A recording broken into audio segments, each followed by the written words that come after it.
which side she is batting for. But what I can tell you is this about our delivery in Wales. Sometimes she's making, in a sense, she's asking me to make a choice between Welsh Government and UK Government, I think. I'm very proud to be part of a government which has produced 121 million quid's worth of Levelling Up Fund, 46 worth of Community River, £585 worth of the Shared Prosperity Fund, the floating offshore wind potential of the Celtic Sea, Airbus investment at Broughton. The list goes on, and all we get, as I said to the Honourable Lady opposite, is negative. Savile Roberts. And he defends an infrastructure that is extreme nothing.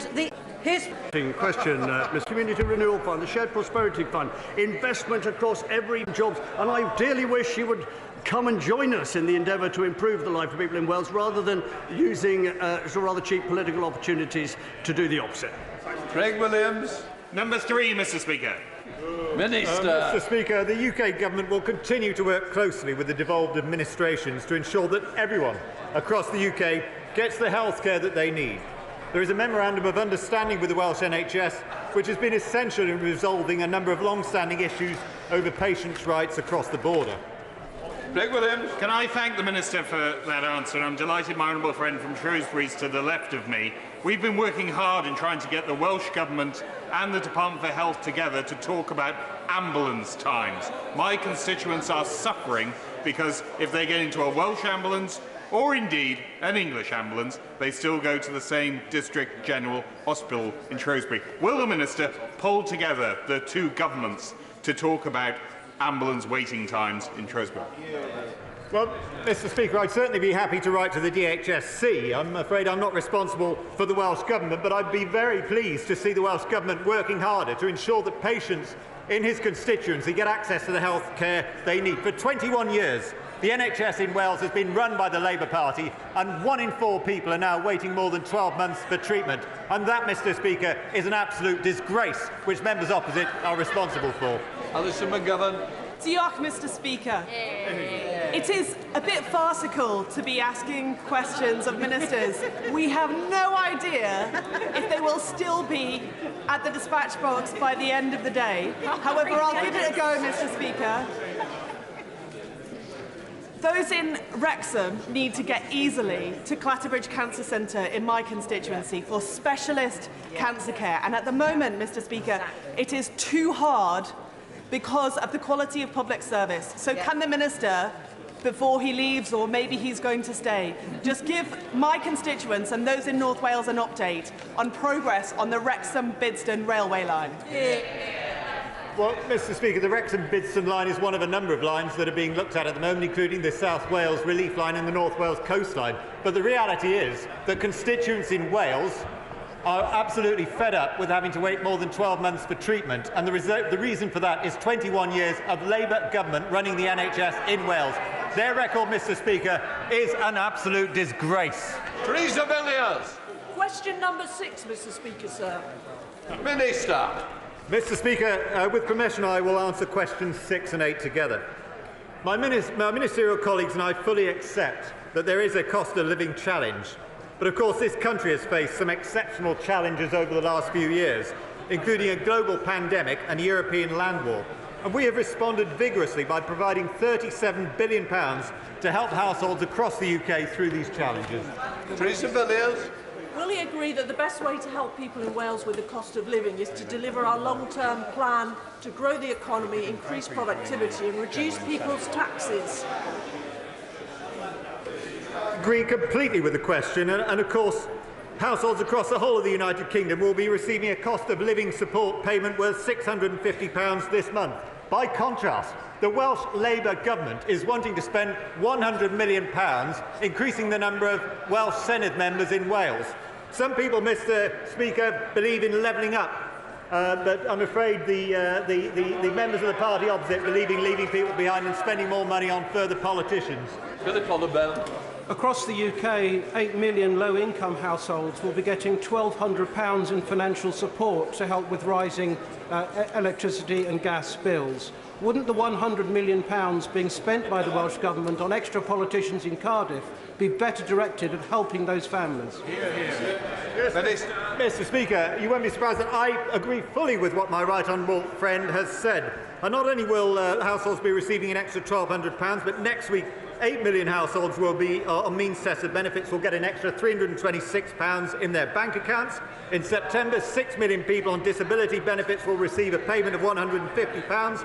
And in October, households will see £400 coming off their energy bills. And there is much more to follow, because this government believes in levelling up, not spending £100 million on extra Senate members. David Griffith. Thank you very much, Mr. Speaker. Well, in respect of people who have their permanent residence in park homes or similar in Wales, where they receive their energy bills via a third party, in spite of parliamentary questions, we still have no answers about how they can receive the £400 discount. So could I ask the Minister if he would speak to ministerial colleagues to sort this out so that they can receive this money in a timely fashion?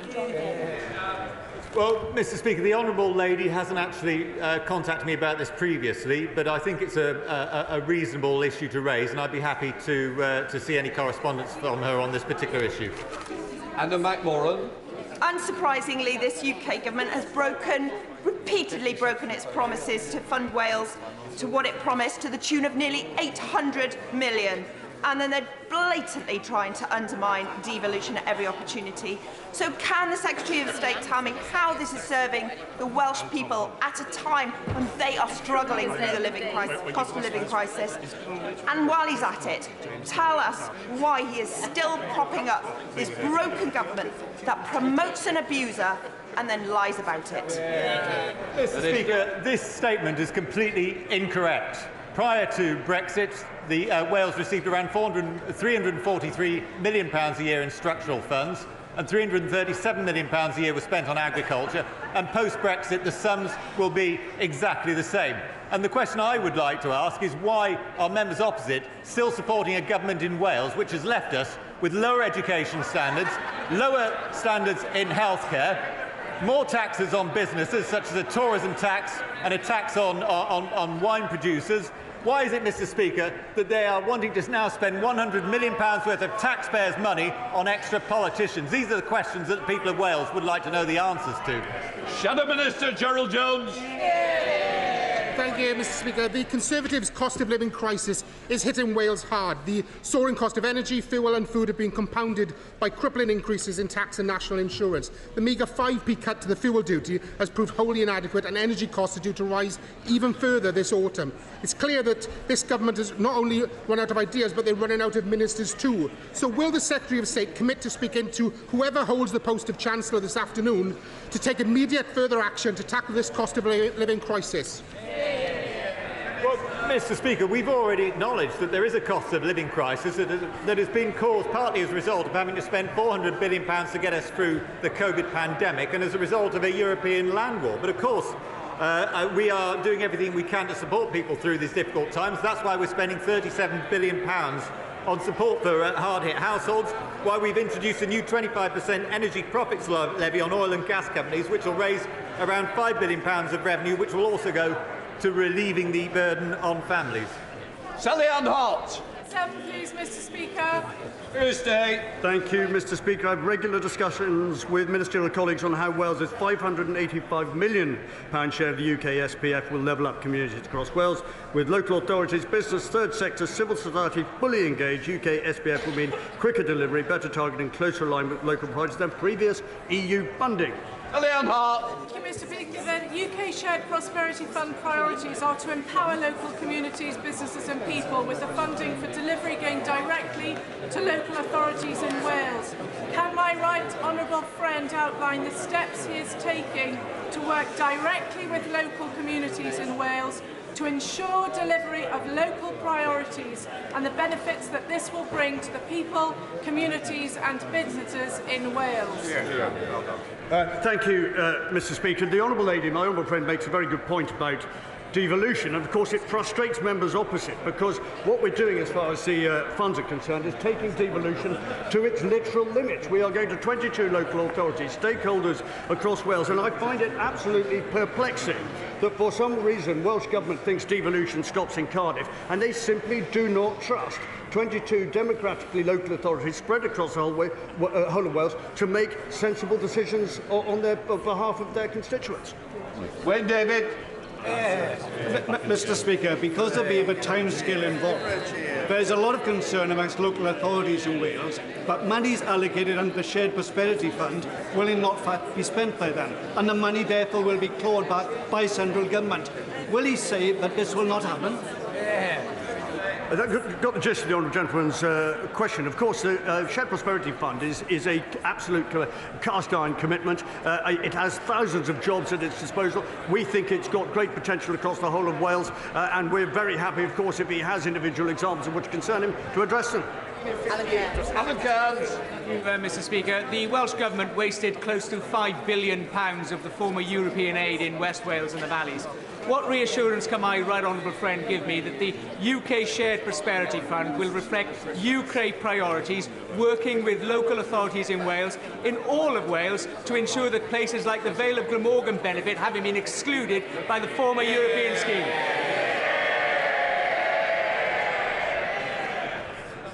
Thank you, Mr. Speaker.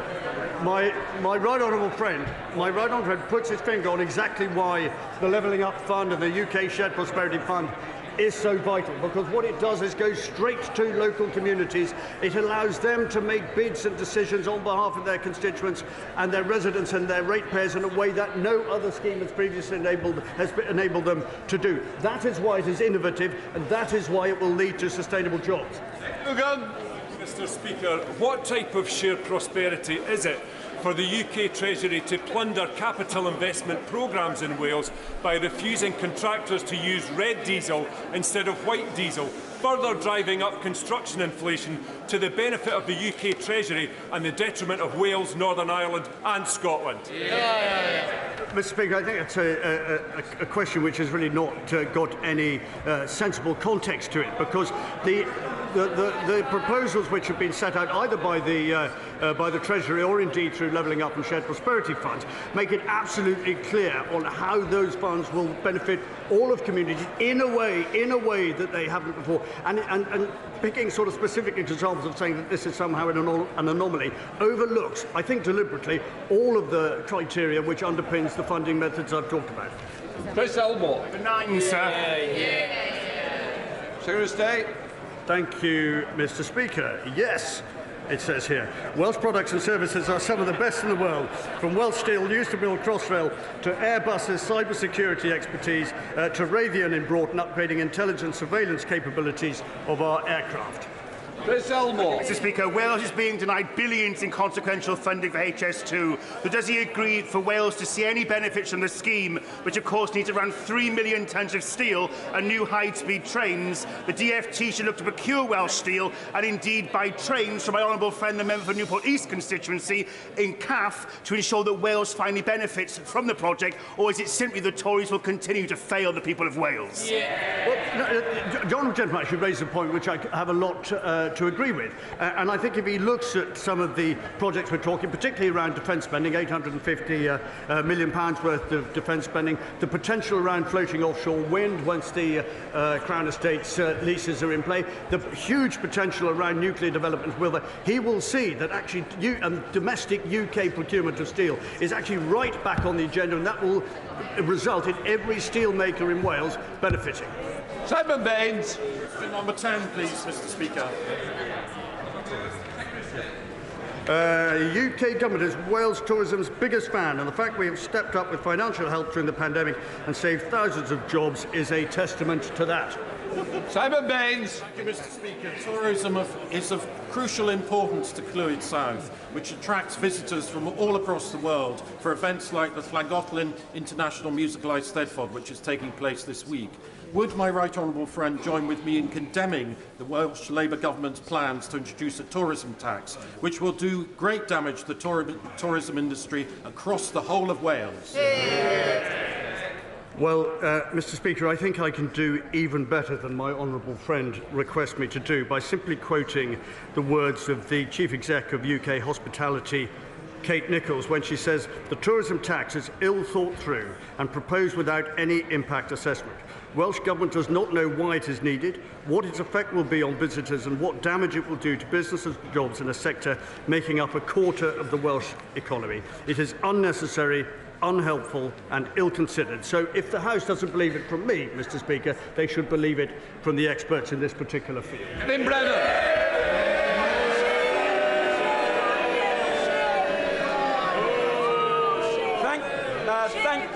Thank you very much, Mr. Speaker. On the issue of tourism in Wales, a previous Tory leader, when he resigned, actually not only visited Wales, but bought a home in Wales.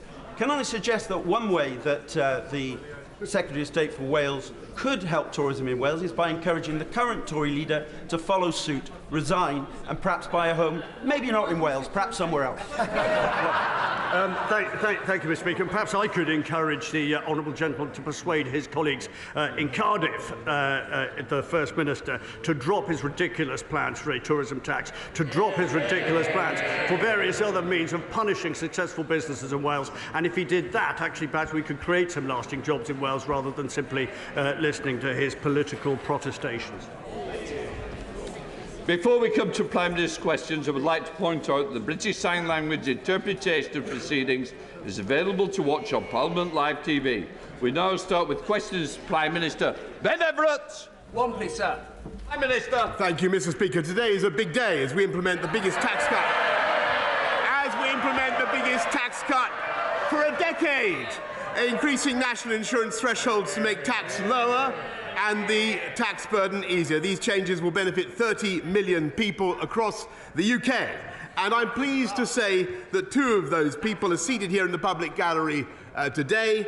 Mandy Banfield and Alan Calzari, a typical worker, will now save £330 per year, with 70% of employees better off as a result. That is real money for real people. Mr. Speaker, I'm sure the House will also join me in wishing the best of luck to England and Northern Ireland, who are competing in the UEFA Women's Euro 2022 tournament, which starts today, and I'm sure they will both make the nation proud. This morning, Mr. Speaker, I had meetings with ministerial colleagues and others. In addition to my duties in this House, I expect I shall have further such meetings later today. Ben Everett. Thank you, sir. Last week, we launched a new approach to combating knife crime in Milton Keynes, which means increased use of stop and search. It means tougher charging and custody, tougher sentencing, faster youth diversion, and more work with parents and communities. Would the Prime Minister agree with me that if you carry a knife in Milton Keynes, you should expect to end up behind bars? Yes, I thank my honourable friend for what he's doing to campaign for tougher sentences in Milton. He's in a campaign against knife crime, and as a result of what the Conservatives have done, adults who are convicted of certain offences involving a knife, including threatening with a knife or a second offence of possession, face a minimum sentence of 6 months imprisonment, Mr. Speaker. And guess who voted against tougher sentences for knife crime? We now come to the Leader of the Opposition, Keir Starmer. Thank you, Mr. Speaker. Today is the start of the Women's Euros, and I know the whole House will wish the Lionesses the very best of luck in bringing football home. Mr. Speaker, it's also... Mr. Speaker, it's also been 40 years since the death of Terence Higgins. Terence worked at Hansard by day and Heaven by night before he sadly died of AIDS. The Labour Party and the Terence Higgins Trust are committed to ending new cases of HIV by 2030. Together we can. Mr. Speaker, last week a government minister was accused of sexually assaulting a young man. I want to quote the victim's account. He says, "He grabbed my arse and then he slowly moved his hand down in front of my groin. I froze." I accept that's not easy listening, but it's a reminder to all those propping up this Prime Minister just how serious the situation is. He knew the accused minister had previously committed predatory behaviour, but he promoted him to a position of power anyway. Why? Prime Minister. Mr. Speaker, that individual, the member for Tamworth, no longer has the Conservative whip. He no longer has a job. He is no longer, as soon as I was made aware of the allegation that he has just read out, Mr. Speaker, and the complaint that was made, he lost his status as a Conservative MP, and he is now the subject, Mr. Speaker, of an independent investigation to the Complaints and Grievances panel. And that is entirely right. And I want to say to him, Mr. Speaker, I want to say to him that I abhor bullying and abuse of power anywhere in Parliament, in this party or in any other party. Keir Starmer. None of that explains why he promoted him in the first place. And we've heard it all before. We know who he really is. Before he was found out, he's reported to have said he's handsy. That's the problem. Pincher by name, pincher by nature. Now, has the Prime Minister ever said words to that effect? And I'm not asking for bluster and half-truth. We've all had enough of that. Yes or no? Prime Minister. Mr. Speaker, I'm not going to trivialise what happened. Yes, Mr. Speaker. Yes, Mr. Speaker, I'm not, because there's very serious complaints have been raised against the member for Tamworth, and they're now being investigated, Mr. Speaker. It is true that a complaint was raised when he was in the Foreign Office, and the matter was resolved. It's absolutely true. It's absolutely true, Mr. Speaker, that it was raised with me. I greatly regret that he continued in office, and I've said that. I have said that before, Mr. Speaker. I have said that before, Mr. Speaker. But it is now the subject of an independent investigation, and that is the right thing, Mr. Speaker. And frankly, I think the people of this country would like also to hear. They would like also to hear about other jobs that are held by people in this country, not least the 500,000 people who got off welfare into work in the last 6 months alone, Mr. Speaker. Those are things that are making differences to the lives of people up and down the country, and I'm proud of it. Keir Starmer. No one's cheering that. No denial. And he says the matter was resolved when he means it was upheld. Exactly. And they're all sitting there as if this is normal behaviour. Exactly. When that young man reported his attack to a government whip, she asked him if he was gay. When he said that he was, she replied, "That doesn't make it straightforward." That comment will sicken anyone who's experienced sexual assault and then be made to feel like they somehow asked for it, or who worry that prejudice means their complaint won't be taken seriously. Will he apologise for those disgraceful comments on behalf of his government? Mr. Speaker, I've already said that I regret very much that the member for Tamworth continued to hold office after the complaint was made against him in the Foreign Office, and it was resolved in the Foreign Office. His apology was accepted, but clearly that was not enough. And in hindsight, Mr. Speaker, I should have realised that he would not change. However, when it came to the Friday of last week, and when I was given the information that he's read out about the complaint that was made against the honourable member, I acted immediately, Mr. Speaker, and I took the whip away from him. And we will not tolerate that kind of behaviour in this or any other party, Mr. Speaker. And what we also want to do is to help people up and down the country with the things that also matter to them, like cutting their taxes, Mr. Speaker, by £330 this year, which is what we're doing. Keir Starmer. Doesn't that just sum him up? Awful behaviour, unacceptable in any walk of life. It's there for all to see, but he ignores it. It was the same when his ally was on the take from the lobbyists. It was the same when his Home Secretary was bullying staff. It was the same when taxpayers' money was being abused. And it was the same when he and his mates parted their way through lockdown. Anyone quitting now, after defending all that, hasn't got a shred of integrity. Mr. Speaker, isn't this the first recorded case of the sinking ships fleeing the rat? Mr. Speaker, look, he talks he should hear what his lot say about him, Mr. Speaker. He talks about integrity. He wanted to install the member for Islington North into number 10, Mr. Speaker. That's what he wanted to do. Imagine what our country and what the world will be like now. He talks about integrity. He voted 48 times to overturn the will of the British people and take us back into the European Union. And by the way, listening to his muddled speech the other day, that is exactly what he would do again. Mr. Speaker, he talks about integrity, but Mr. Speaker, he has voted time and time again against sanctions on criminals that would put them behind bars. This is the government that is tough on... I'm sorry, he talks about integrity. He is himself facing a criminal investigation, Mr. Speaker, which he asked me to resign. Keir Starmer.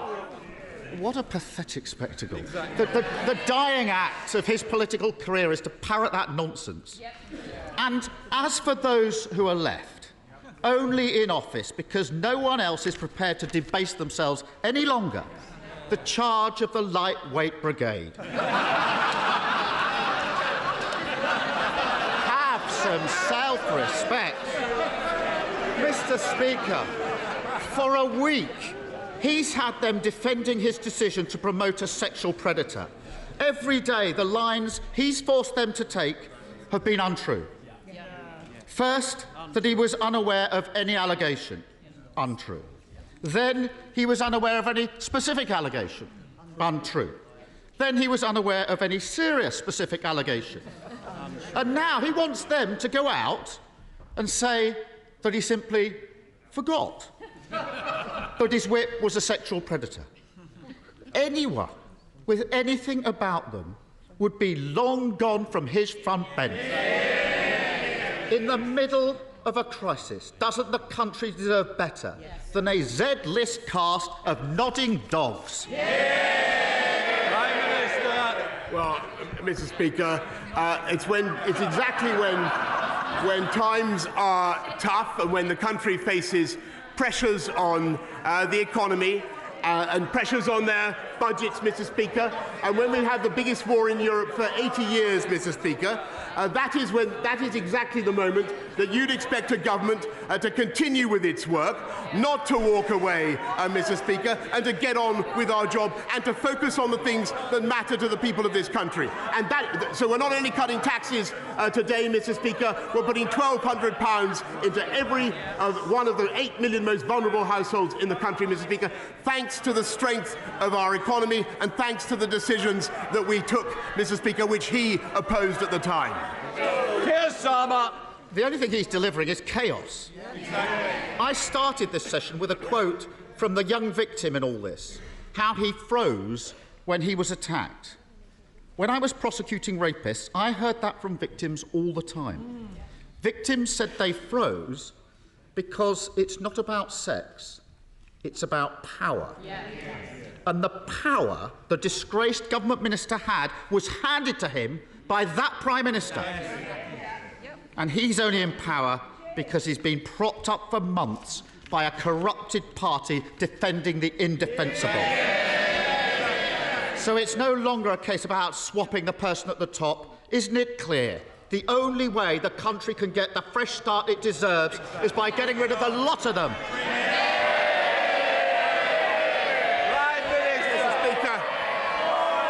Mr. Speaker, the difference between this... Shh. We've got to get through Prime Minister's questions. Prime Minister. Mr. Speaker, the difference between this government and that opposition is we have a plan and they do not.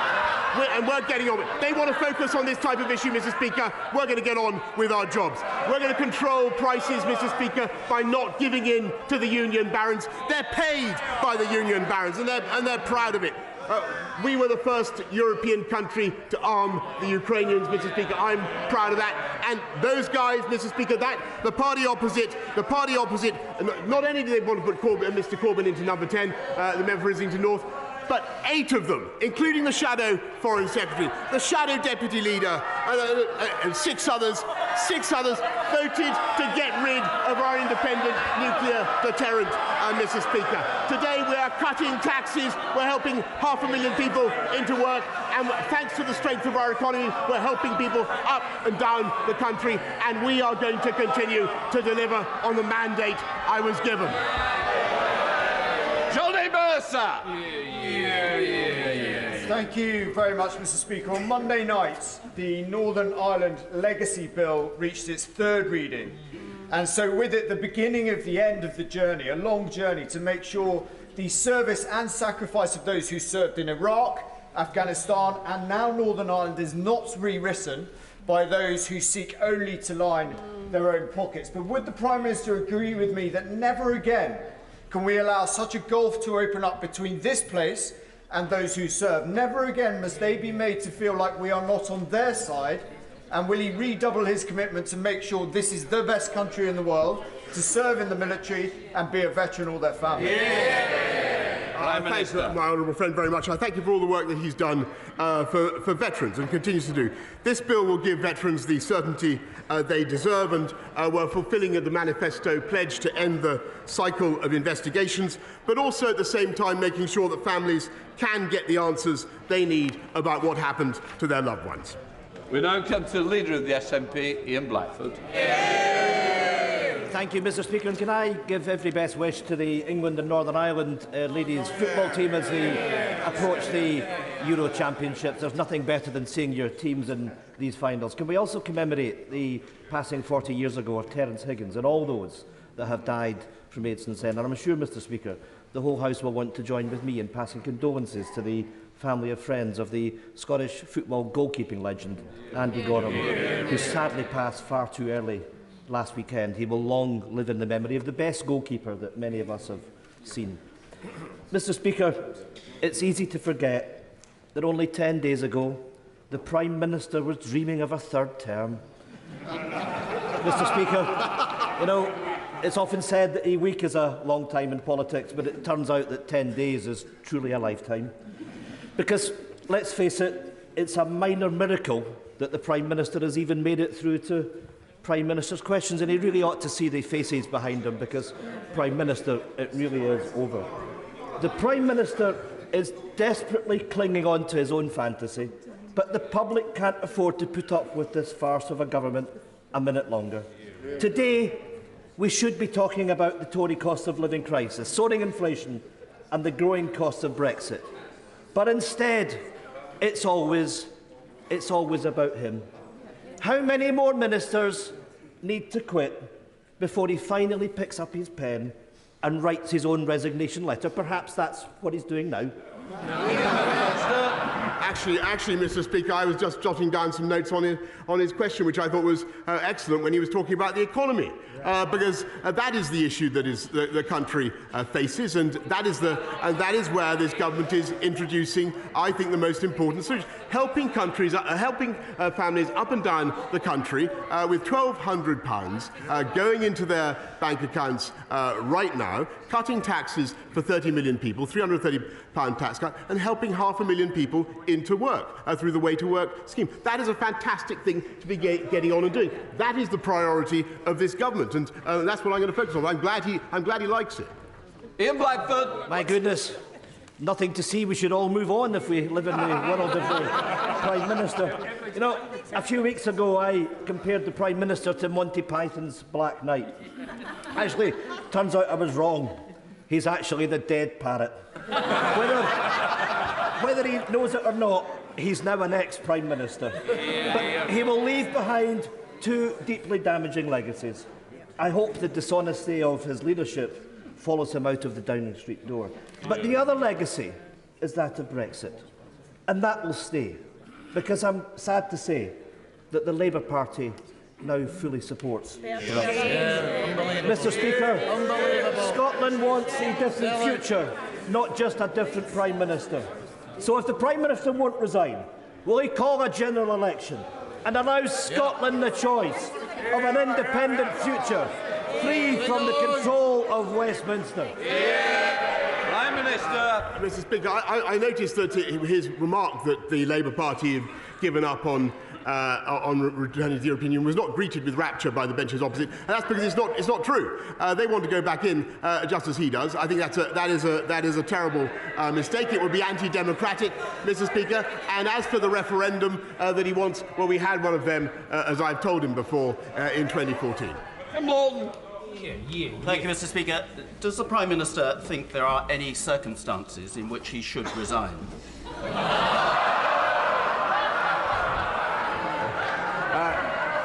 I think, Mr. Speaker, clearly, if there were circumstances in which I felt it was impossible for the government to go on and discharge the mandate that we've been given, or if I felt, for instance, that we were being frustrated in our desire to support the Ukrainian people, or over some major point, then I would. But frankly, Mr. Speaker, the job of a Prime Minister in difficult circumstances when he's been handed a colossal mandate is to keep going, and that's what I'm going to do. There's Savile Roberts. Well, there you have it, Mr. Speaker. Once again, the Prime Minister, he puts political survival before public duty. Yeah. But people can see, even if he goes, it's not an if, it's a when, isn't it? Yeah. The same Westminster arrogance will continue to dictate our futures in Wales. Yeah. Does he want a medal for being the best recruiting sergeant for independence we could wish for? Actually, Mr. Speaker, ever I look around the United Kingdom, I had a great talk with Mark Drakeford the other day, as well as talking to Nicola Sturgeon. I see the bonds of our union being strengthened the whole time, and I'm confident that they will continue to do so. Link Drummond. Thank you very much. Thank you, Mr. Speaker. The government's town centre and levelling up funds have been very successful around the country, but there are a few town centres, like Waterlooville in Mearn Valley, that are in desperate straits and haven't managed to get any funding, getting a scheme into the present round of funding. Can my honourable friend assure me that future funds will be available to help declining high streets become fit for the 21st century and survive the post-pandemic? Yeah. I thank my honourable friend, and she's a great champion for Mearn Valley, and I will make sure that she gets a meeting with the Minister for Levelling Up at the earliest opportunity.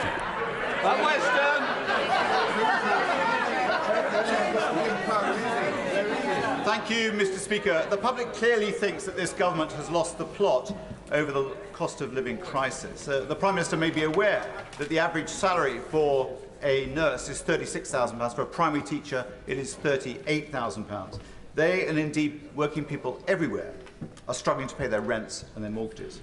Given they can barely afford a £150,000 mortgage on a new home, can he tell this House how he could afford a £150,000 treehouse? What I can tell him, Mr. Speaker, is that up and down the country, rather than talking about fantasy infrastructure, I can talk about real infrastructure. We are helping to unite and level up the people of this country with £650 billion of investment, helping to lift the aspirations and opportunities of people up and down the country. And thanks to the strength of our economy, we're helping exactly the people he describes with £1,200 going into their bank accounts to help them with the cost of living pressures. Under the House, Peter Bottomley. The Prime Minister knows that while he's Prime Minister, I want him to do all the good he can.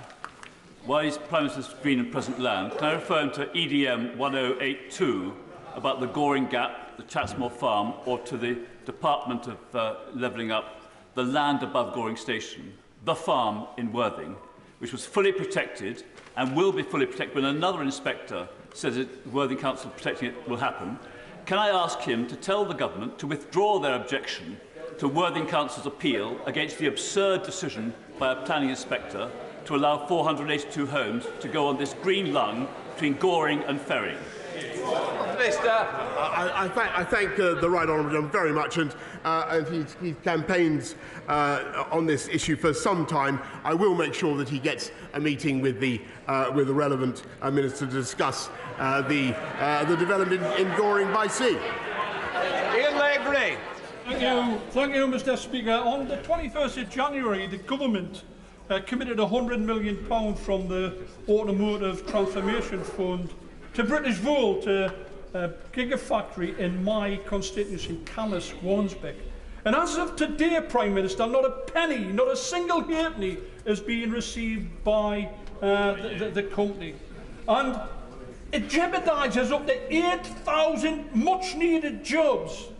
The tensions between the Prime Minister and the former Chancellor have sadly now been much exposed. And I'm telling you, Prime Minister, the betrayal of my constituents cannot be another broken promise of this government. Prime Minister, give him a nudge. Please instruct your new bestie to make sure that the cheque is in the post this afternoon, because who knows who'll be in that seat this time this afternoon, never mind next week. Can I congratulate the honourable gentleman on the passion with which he advocates investment in British Volt, and I totally share his enthusiasm. And actually, I want to thank my honourable friend, the member for Blythe Valley as well, who is a heroic campaigner on this issue. I can tell him that the letter was sent last night, Mr. Speaker, an in-principle offer of support for this project through. How about that? Hang on in there, Mr. Speaker. That's what I'm going to do. Thank you, Mr. Speaker. The world is facing a global food crisis in which the poorest nations face catastrophic consequences. Will the Prime Minister take all possible action to negotiate and facilitate access to the grain stores stranded in Ukraine? We have a limited opportunity to avert famine in developing nations, and the UK must play its full part using all the resources at our disposal. My right honourable friend is completely right, and there are 25 million tonnes of wheat that are basically being held hostage by Putin. That's equivalent to the annual consumption of many of the least developed countries, and we're helping to lift that blockade, not just by negotiation, but also by supplying demining equipment, insurance for the commercial ships that might be involved, and also 10 million to help improve the railway infrastructure that would be necessary to get the grain out by rail. Mark Andrew. Mr. Speaker, yesterday the Prime Minister said that he is fed up of people saying things on his behalf. It's not just him that's fed up, so are the British people and his ministers who are resigning. They're sick of time and time again being sent out by him to say things that aren't true. Is the real problem him or them for believing him in the first place? Mr. Speaker, I thank him very much, and look, I want to be clear. What I want to say is, I say it again. I regret the way the appointment happened, and I was clear with the House about what I knew at the time. But I want to stress that I take this matter extremely seriously. I'm very sorry for the impact it's had on the victims. But the individual in question, the member for Tamworth, is now subject to an independent complaints and grievance procedure. As soon as that complaint was made, I should say, Mr. Speaker, the whip was taken away. Can I just say we don't know that is the case. It is confidential, and I think we've got to stop referring to something that we don't know there. And I want to put the House on notice that we don't mention it. Teresa Villiers. Just over a fortnight ago, 2 horrific fatal stabbings took place in a quiet street in East Barnet.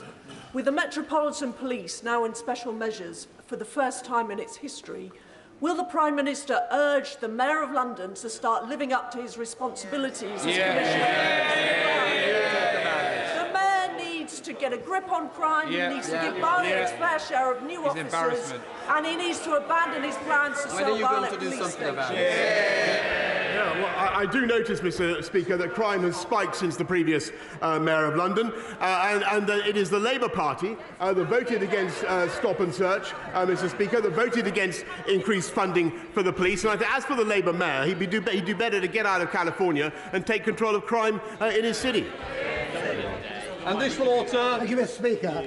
According to the NHS Confederation, not a single one of the so-called 40 new hospitals the Prime Minister promised at the last election will be built by 2024. Two of those new hospitals are in my constituency. Hammersmith opened in 1902 and Charing Cross opened in 1818. They're not new hospitals and there's no building going on. Like all his promises, they exist only in his warped imagination, as this is likely to be his last Prime Minister's questions. Will he finally tell us the truth?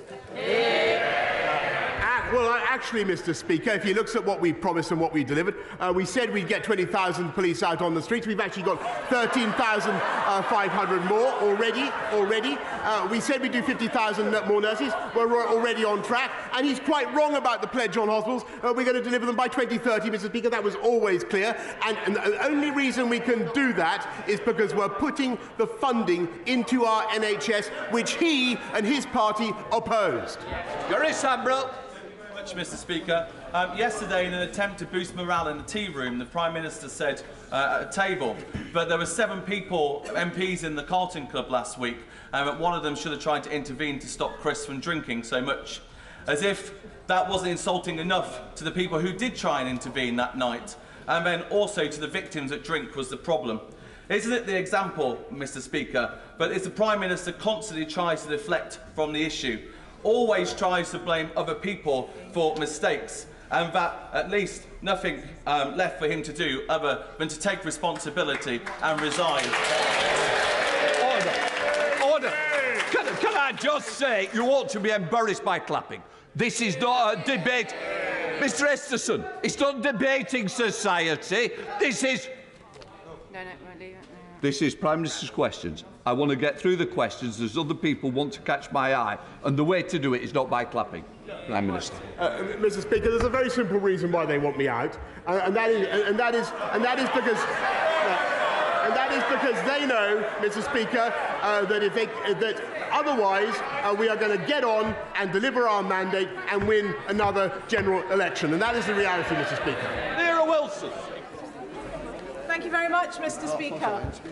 The Prime Minister once wrote, "It is a wonderful and necessary fact of political biology that we never know when our time is up. Long after it is obvious to everyone that we are goners, we continue to believe our duty is to hang on to the perks and privileges of our posts. In reality, we are just terrified of the come down." So for the sake of this great country, will the Prime Minister heed the advice of his former self, get over his terror and do the decent thing?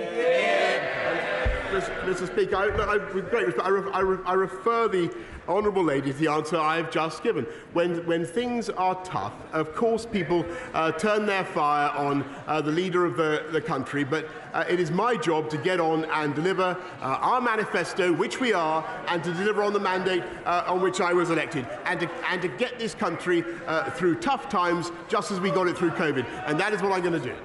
Fiona Bruce. Thank you, Mr. Speaker. Around 1,000, I apologise, around 1,000 delegates from 100 countries are at the Freedom of Religion or Belief International Ministerial Conference over at the QE2 Centre today. There is still time for honourable members to visit. But will the Prime Minister agree with me that this significant conference will count for nothing unless it results in concerted global action to promote and protect freedom of religion or belief around the world? I thank her very much. And freedom of religion and belief is integral to people's identity and their sense of themselves and their own personal freedom and security. And I thank her for the work she's doing as my own envoy on that subject, and also for the wonderful conference that she has organised. It was great to talk to her about it yesterday. Mohammed Jasser. Thank you very much, Mr. Speaker. Will the Prime Minister join me in expressing my deepest condolences to those injured and affected by the explosion at a block of flats at Redwood Grove in Bedford on Monday, which has sadly led to the death of one resident, with others yet to be accounted for.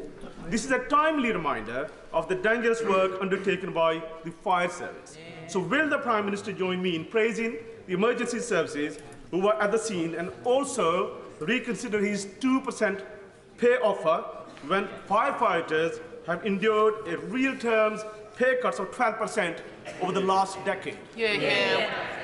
I thank him very much, and and I share very much his support for the firefighters of our country. They do an incredible job, and overall it's a testament to their work that deaths from fire over a long period have on average been decreasing thanks to the work that they put in. We will do our best we'll look at the public sector pay review body offer and do our best to fund them as much as we can, but everybody knows the inflationary pressures that this country is now under. We don't want to have pay increases that are simply swallowed by price increases. David Johnson. Thank you very much, Mr. Speaker.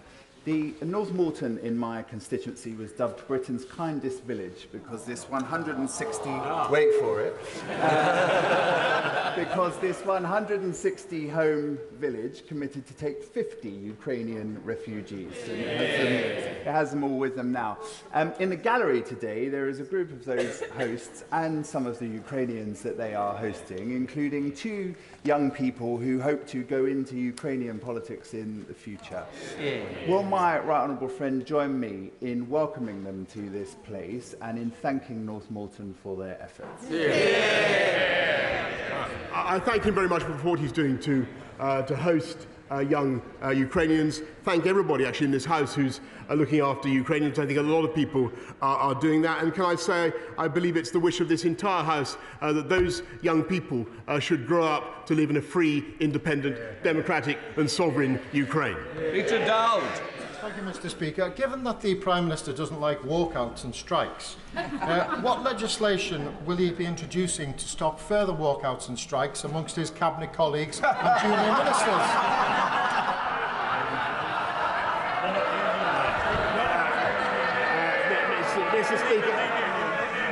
Mr. Speaker, I think that the whole House will have observed the brilliant performance on the radio this morning by the new Chancellor of the Exchequer. And that's no disrespect to the former Chancellor of the Exchequer. But what I think it shows, Mr. Speaker, is that in common with many sectors of the UK economy, there is a ready supply of skilled labour in the upper reaches of the Conservative Party. David Davis.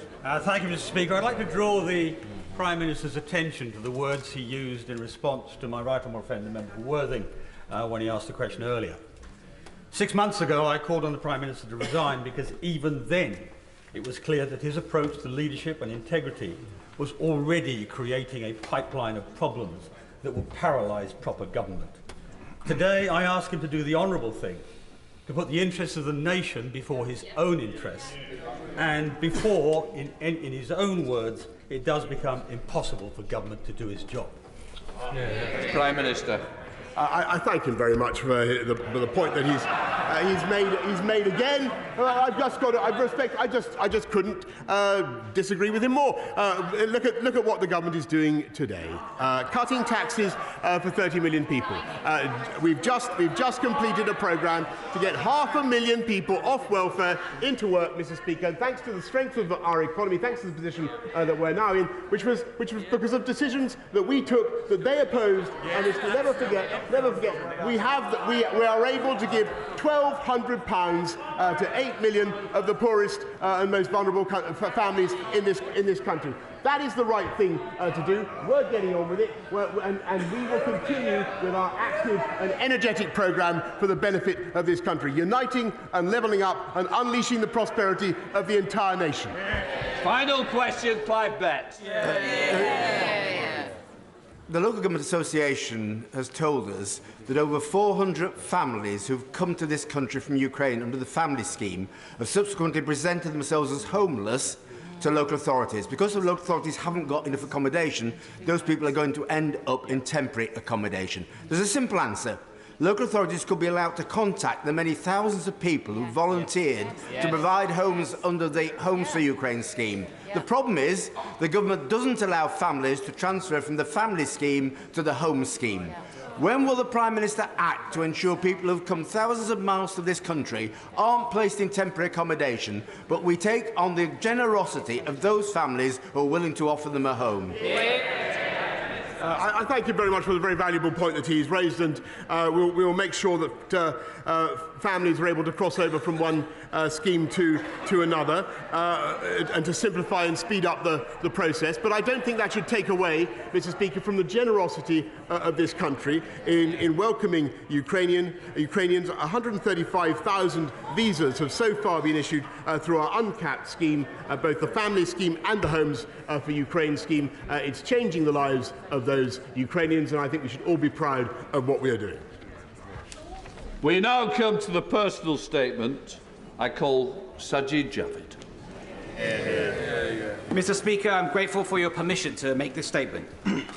Yesterday, we began our day together. You, I, my right honourable friend, the Prime Minister, and members from right across this House, when we broke bread together at the Parliamentary Prayer Breakfast.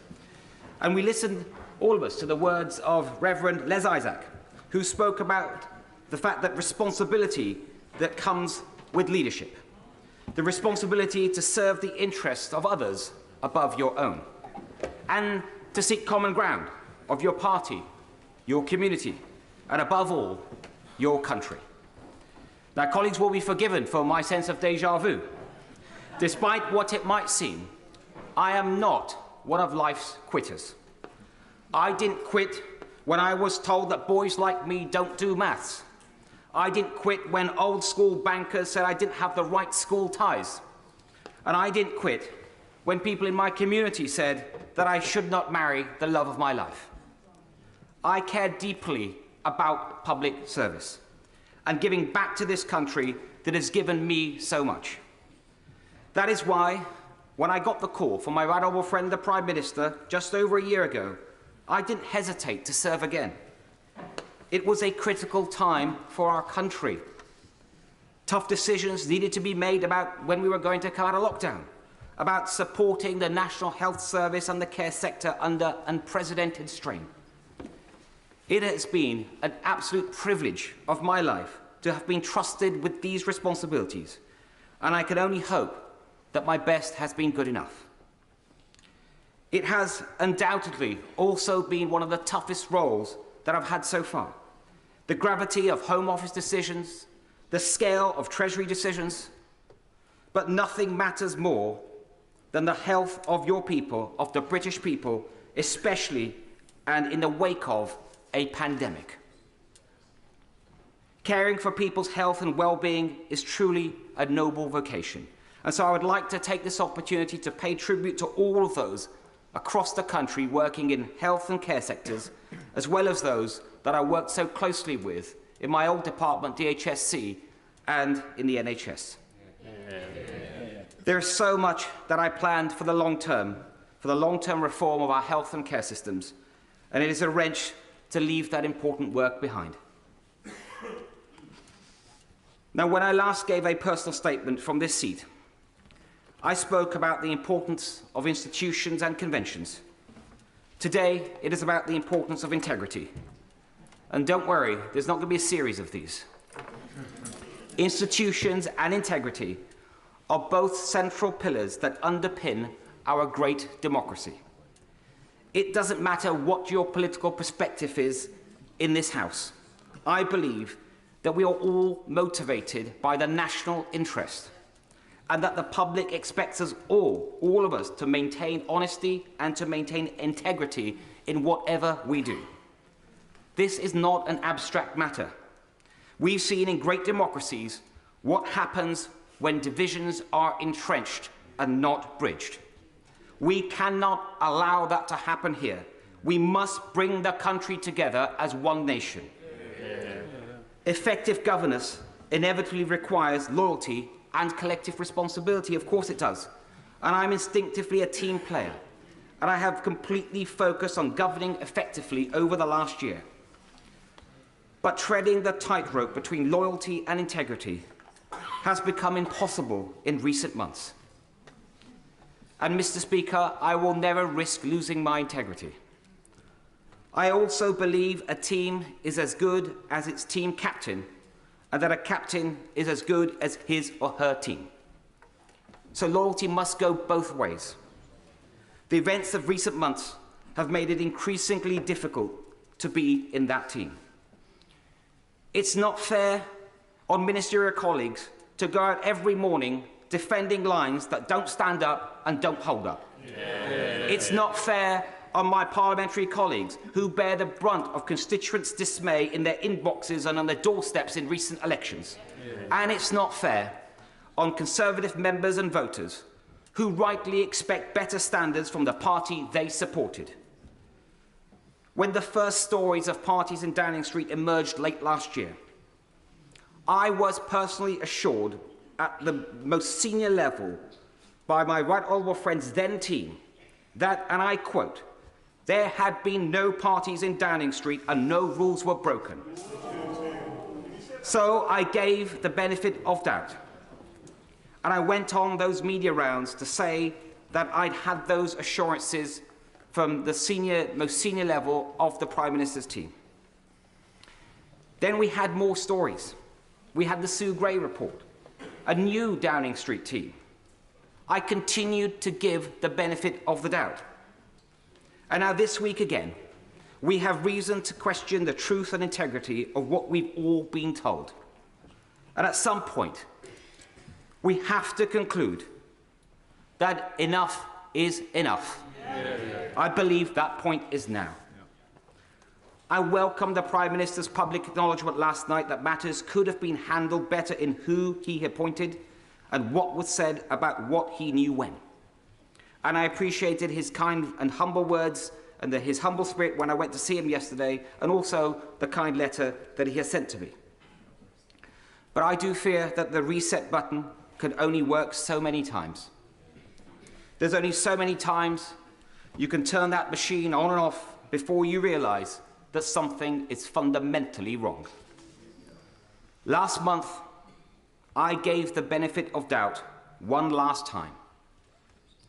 But I haven't concluded that the problem starts at the top.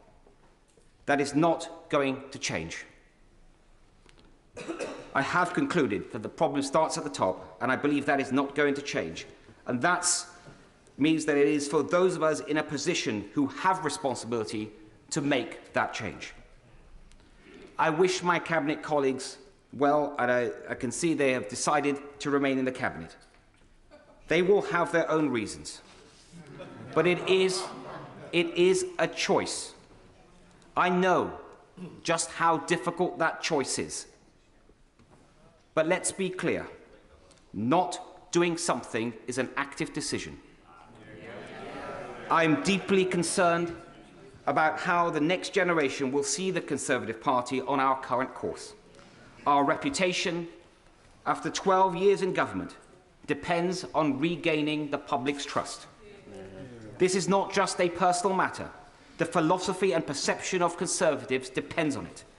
It is central to the Conservative ideal that we believe in decency, in personal responsibility, and in social justice enabled by conventions and the rule of law.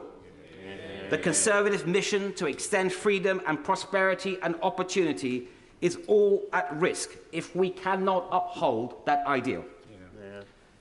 And, Mr. Speaker, it is not only the Conservative Party is not the only great institution in need of urgent repair. Like everyone in this House, I have been dismayed by the drip of stories of harassment and worse by members of this House. So I'm also concerned about how the next generation will see this House and the health of our democracy. In recent years, trust in our roles has been undermined through a series of scandals. But the one thing we can control is our own values and behaviours. So it is incumbent on all of us to set high standards for ourselves and to take action when they are not met by others. Mr. Speaker, I'm grateful for the messages of support that I've had from many members of this House and beyond. I got into politics to do something, not to be somebody. So it is hard in one way, but not in another. Being a good father, a husband, a son, and a citizen is good enough for me. And if I can continue to contribute to public life and my party from the backbenches, it will be a privilege to do so. Can I say to the House, there will be no more personal statements today.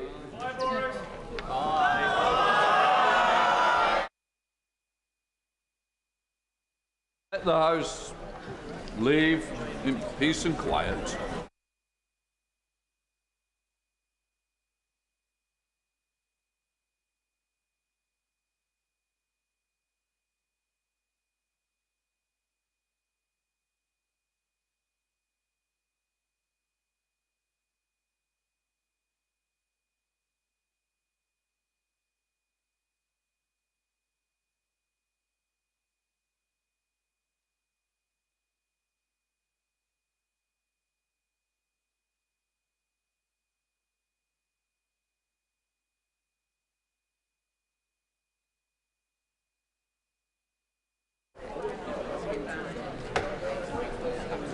Thanks, Mr. Speaker, for allowing me that time.